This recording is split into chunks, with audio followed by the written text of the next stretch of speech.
हर हर महादेव, जय भोलेनाथ। नमस्कार, मैं साधना पांडे मार्गदर्शन पे आपका स्वागत करती हूँ।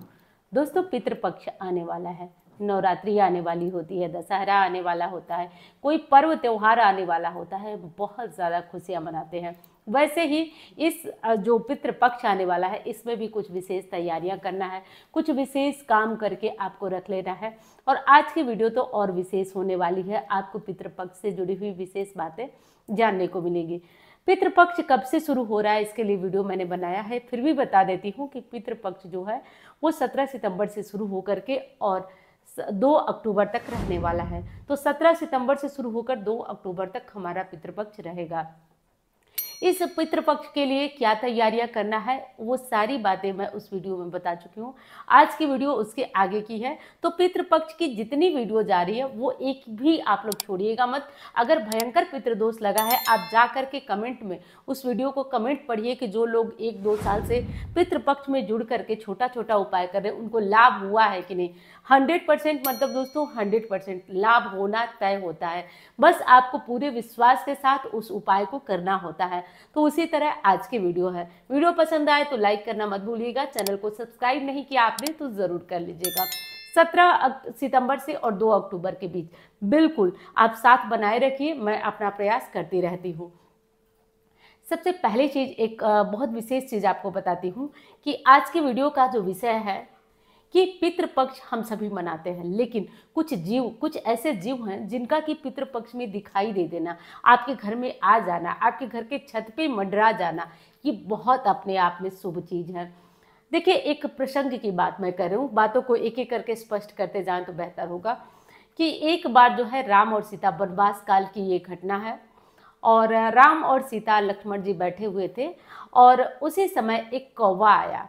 कौवा कौन था? कौवा जो है इंद्र का पुत्र जयंत था, जो कौवे के वेश में आया और सीता जी के पैरों में चोंच मार दिया। इस कारण चोंच मारा कि वो देखना चाहता था कि जब राम भगवान है तो वो इतनी तकलीफें क्यों झेल रहे हैं, वो ये देखना चाहता था। परीक्षा लेने के कारण उसने सीता जी के पैरों में चोंच मार दिया। अब हुआ ये कि जब वो सीता जी के पैरों में चोंच मार दिया, सीता जी के पैरों से खून टपकने लगा। ऐसा देख करके राम जी जो है वो एक सीख का बाण चला दिए जयंत पे। अब वो बाण आप पीछे पीछे और जयंत आगे आगे तीनों लोकों में घूम आया। सभी ऋषि मुनि देवता सबके आगे जो है वो बचने का प्रयास करने लगा, घूमने लगा कि कोई मुझे बचा ले। अंत में एक ऋषि ने उसे कहा कि तुम राम के पास जाओ, राम ही तुम्हें बचा सकते हैं। फिर भागते भागते भागते जयंत श्री राम जी के पास आया। तो श्री राम जी ने जो सीख का बाण छोड़ा था वो बोला कि अब वो वापस तो नहीं हो सकता, हाँ ये तुम्हारी एक आंख को काना कर देगा और बाकी तुम बच जाओगे। हुआ भी वैसा, ऐसा ही हुआ। उसके बाद भगवान श्री राम जी ने जयंत को बोला कि श्राद्ध पक्ष में तुम्हारे मुख से दिया गया भोजन पितरों को मिलेगा। तो श्राद्ध पक्ष में तुम जिसके यहाँ जाकर भोजन ग्रहण करोगे उसके पितरों की तृप्ति होगी। तो अब आप समझ गए होंगे कि मैं ये चीजें क्यों बता रही हूँ। दोस्तों, श्राद्ध पक्ष में जो पहला ऐसा जीव है वो है कौवा। कौवा आप प्रतिदिन भोजन देते हैं और कौवा प्रतिदिन आपके घर के छत पे आकर वो भोजन ग्रहण करता है। विश्वास करिए, आप लगातार इस काम को करते रहिए, 15 दिन आप देखेंगे कि आपके घर का पितृदोष कम होना शुरू हो जाएगा। गारंटी से कहती हूँ, कम होना शुरू हो जाएगा।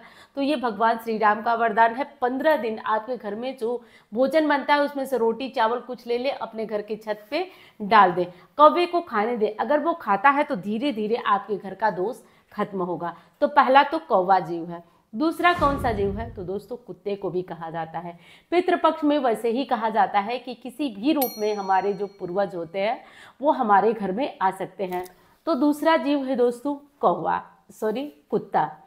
कुत्ते भी अगर आपके द्वारा दी गई रोटी, रात के समय जो रोटी आप कुत्तों को देते हैं वो खाने लगते हैं तो ऐसी मान्यता है कि आपके घर से पितृदोष जाने वाला होता है। तो ये जो जीव मैं बता रही हूँ, अगर वो आपके भोजन को, आपके द्वारा दिए गए भोजन को ग्रहण करते हैं तो निश्चित तौर पे आप समझिए कि खुशनसीबी है आपकी, क्योंकि कुत्ता भी हर समय आपका भोजन खाता है, पितृपक्ष में जल्दी नहीं खाता है।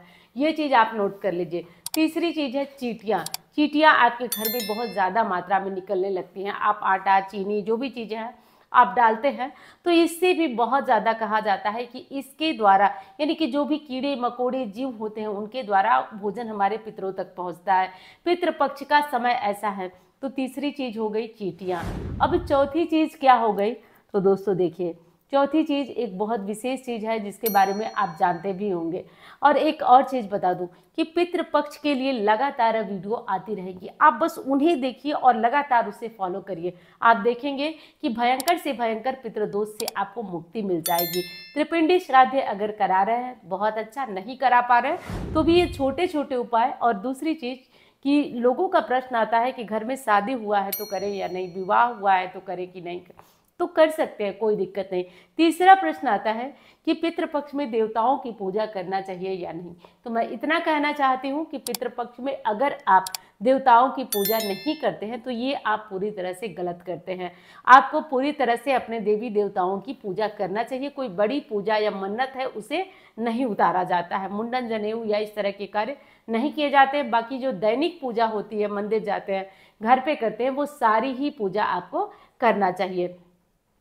अगली चीज है कि जब आप पितृपक्ष में इन जीवों को भोजन देते हैं तो नहा धोकर ही खाना बनाएं, क्योंकि इसका संबंध आपके पितर से होता है। तो नहा धोकर के साफ होकर के भोजन बनाएं और तब इस भोजन को आप कुत्तों को, कौवों को डालें, चींटियों को आटा डालें। हो सके तो पीपल वृक्ष के नीचे पूरे पितृपक्ष में आप एक घी का दीपक जलाना शुरू करें। रविवार को छोड़कर जितने भी 15 दिन पितृपक्ष के हैं आप उसमें घी का दीपक जलाएं, थोड़ा सा काले तिल डालकर अपने पितरों का ध्यान करते हुए। विश्वास मानिए दोस्तों, ये छोटे छोटे उपाय हैं लेकिन असर इनका 100%। आपको विश्वास ना हो तो कमेंट में जाके पढ़ लीजिएगा, बहुत तेज और बहुत अच्छा असर होता है। दूसरी चीज कि जिन घरों में लोग त्रिपिंडी श्राद्ध नहीं करा रहे हैं, किसी कारण से परिवारों में एकता नहीं है या जो भी, वो हर परिवार का सदस्य कर सकता है। घर में विवाह हुआ है, बच्चा हुआ है, यहाँ तक कि कौवों और कुत्तों को देने वाला खाना आप पीरियड्स में भी बना सकते हैं। अब अगली जिस जीव की मैं बात कर रही हूँ, जानते तो आप भी होंगे लेकिन फिर भी मैं बता रही हूँ, गौ माता। दोस्तों हमारी गौ माता अचानक से पितृपक्ष का समय चल रहा है और वो हमारे घर पे आ जाती हैं, हमारे दरवाजे पे आ जाती हैं और हमें वो दिख जाती हैं। तो हमारे पास रोटी, ब्रेड, बिस्किट जो भी है आपको उन्हें अवश्य खिलाना चाहिए, क्योंकि नहीं जानते हैं आज कि किस रूप में आपके पितर आपके यहाँ, कहा भी जाता है ना जाने किस रूप में नारायण मिल जाए। तो किस रूप, किस वेश में, क्या काटने आपका आई हैं गौ माता, ये आप भी नहीं जानते हैं। क्या आपके कष्ट, क्या आपकी तकलीफें गौ माता हरने आए हैं, ये आप नहीं जानते हैं। तो वो आ जाती हैं तो वो कुछ खाने नहीं, आपका सौभाग्य जगाने, आपका भाग्य है, आपके पितर चाहते हैं कि आपके ऊपर उनकी कृपा हो, इसलिए गौ माता आई हैं। तो उन्हें कुछ न कुछ रोटी, बिस्किट, ब्रेड कुछ जरूर खिलाएं और खिलाकर ही उन्हें भेजें, इस बात का ध्यान रखें। तो दोस्तों 27 सितंबर से 2 अक्टूबर का ये समय काल बहुत महत्वपूर्ण है। विश्वास रखिए, कितना भी भयंकर पितृदोष होगा, आधा तो मैं विश्वास से कहती हूँ ये उपाय कर ही देंगे। मैं साथ साथ एक एक करके पितृदोष की वीडियो जो है बनाती जाऊंगी, आप लोग उसे देखते। पहली वीडियो आप नहीं देखे हैं तो डिस्क्रिप्शन में लिंक डालूंगी, एक एक करके देखिए। पहली वीडियो मैं बना चुकी हूँ और पसंद आए तो भूलिएगा मत लाइक करना, और चैनल को आपने सब्सक्राइब नहीं किया है अब तक तो ज़रूर कर लीजिए। चलिए अब मैं मिलती हूँ अन्य वीडियो में। धन्यवाद। हर हर महादेव।